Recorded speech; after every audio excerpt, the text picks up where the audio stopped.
I put together these, what I call Outback tacos in the outdoors. Outback. I grilled the chicken. It was chicken thighs, boneless chicken thighs. I took the tortillas, put them on a flat skillet with a little olive oil and garlic. I got some red leaf lettuce, chopped that up. Also got some onions, some peppers, some cilantro, and some garlic. It ain't Mexican if you don't have that salsa. You understand what I'm saying? I topped it off with some shredded American cheese. It would have been best if I had a blend of Mexican, but I used what I had. The whole thing about it, man, is the nature. I'm outside, it's a nice day, and I felt like I wanted to do something out back. You hear me?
Please don't forget to like, comment, and share.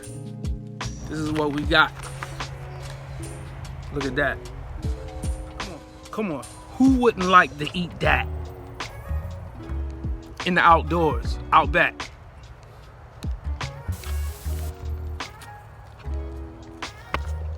Look at that. It's earthy, it's healthy, it's Mexican, it's outdoors. That lettuce makes it feel like I'm one with nature. You don't need no forks and no spoons. Wait a minute. The meat was tender. It was smoked. No charcoal needed. And when you smoke a piece of meat, it goes clean through the bone. Y'all better get up on that oak wood. You make sure you like, subscribe, and leave a comment below so we know what you think. And share this video with your friends so they can enjoy some of this good food too. And watch one of these other videos because this food be popping. You hear me?